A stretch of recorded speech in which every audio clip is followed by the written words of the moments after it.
Donc ici, on va continuer sur l'unité 2, sur la leçon 7. Alors, ici, on va parler des ions polyatomiques. Donc, on va écrire ici ions polyatomiques.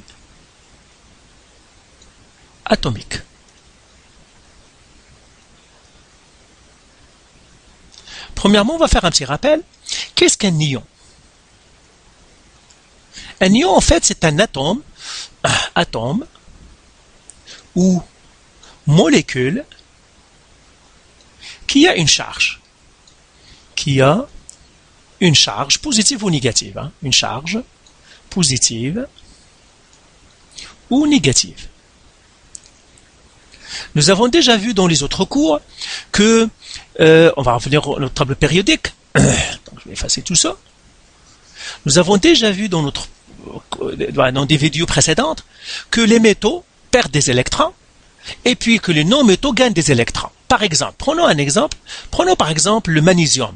Le Mg, on a dit qu'il va perdre 2 électrons pour devenir 2+. Pourquoi? Parce qu'il est dans la deuxième colonne. Et pourquoi il doit perdre des électrons? Pour ressembler encore au gaz rare, le plus proche, tout simplement parce qu'il veut devenir très stable, il veut ressembler au gaz rare.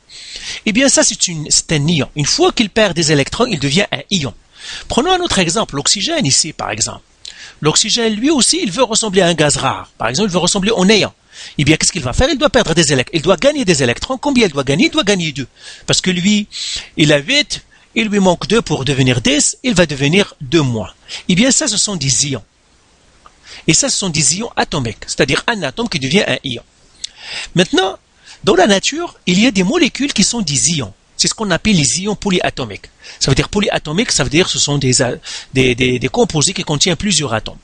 Et ces ions-là, ou bien ces ions polyatomiques, leur propriété, c'est qu'ils ne se décomposent pas. Ils restent collés. C'est comme un groupement qui reste collé dans une réaction chimique.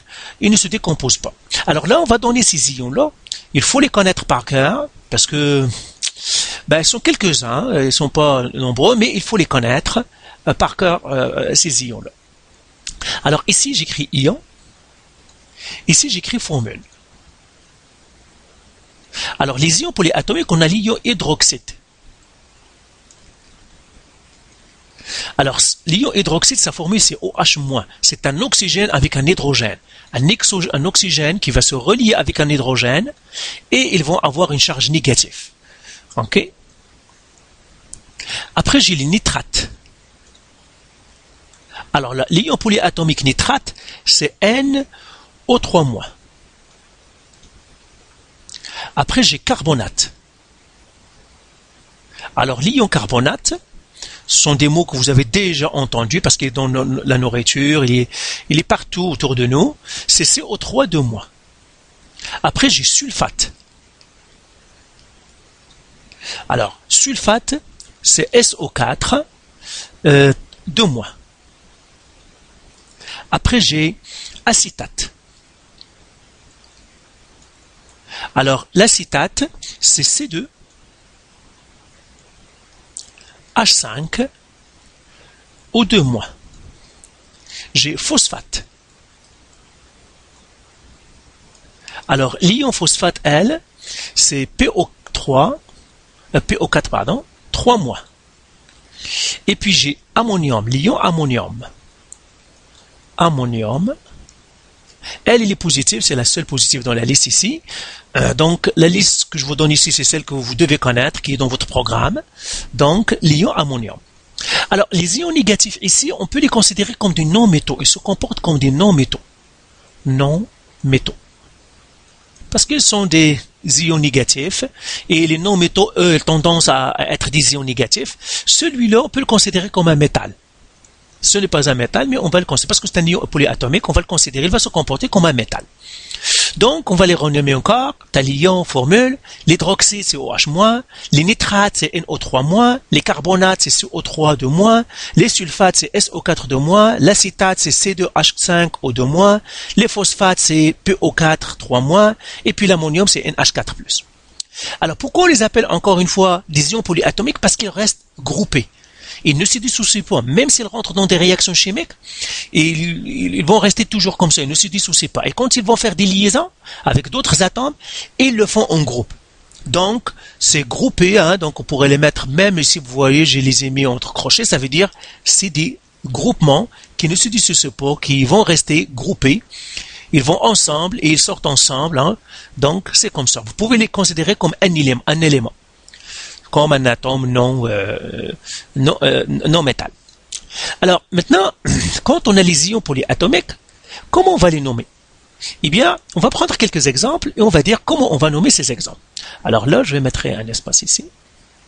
Et je prendrai par exemple KOH. Comment on va nommer celui-là KOH?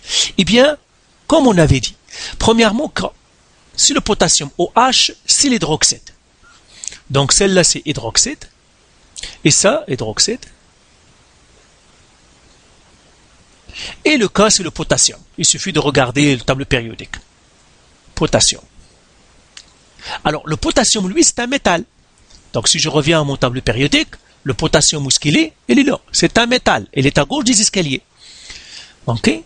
Alors, le potassium, c'est un métal, mais le OH, lui, on a dit que c'est comme un non-métal. Donc, c'est une liaison ionique. Et si c'est une liaison ionique, qu'est-ce qu'on fait? On va tout simplement changer de place aux deux. Donc, ça serait OH, donc on va écrire hydroxyde de potassium. Donc, c'est comme ça comment on va nommer notre composé. Ça, c'est le potassium, ça, c'est l'hydroxyde. Ça va être hydroxyde de potassium. Prenons notre exemple. Alors, prenons par exemple l'exemple, celui-là. Je prendrai NH4OH. Comment je vais nommer ça? Eh bien, encore, je vais le décomposer parce que ça, c'est une polyatomique NH4. C'est pour ça que je vous dis, vous devez les connaître par cœur. Lui, c'est OH. C'est un hydroxyde. Eh bien, le OH, on a dit, les négatifs sont tous, on va les considérer comme de non-métaux. Lui, c'est un métal. Donc, c'est une liaison encore ionique. Donc, qu'est-ce que je dois faire? Je dois tout simplement inverser. OH, c'est hydroxyde. Donc, j'écris hydroxyde d'ammonium. Parce que l'ion NH4+, c'est l'ammonium. Donc, hydroxyde d'ammonium. Alors, prenons encore un autre exemple, plus compliqué.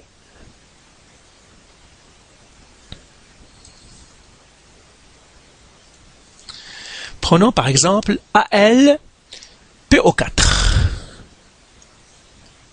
AlPO4.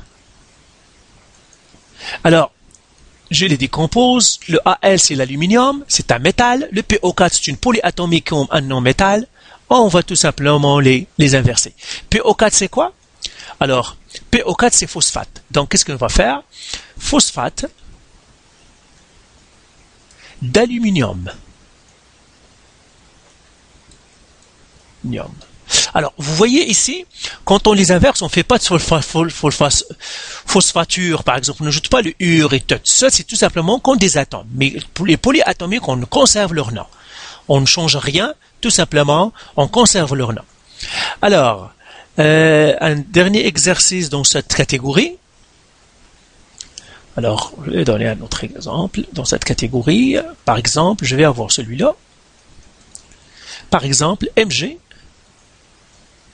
parenthèse, C2H5, O2, 2, comme ça. Alors la même chose, je vais le décomposer. J'ai le Mg, qui est le magnésium, c'est un métal, et j'ai C2H5O2, mais deux molécules. Et celui-là, c'est l'acétate. Donc lui, c'est acétate. Encore une fois, c'est une liaison ionique. Pourquoi j'ai un métal avec un non-métal? Eh bien, qu'est-ce qu'on va écrire? Acétate de magnésium.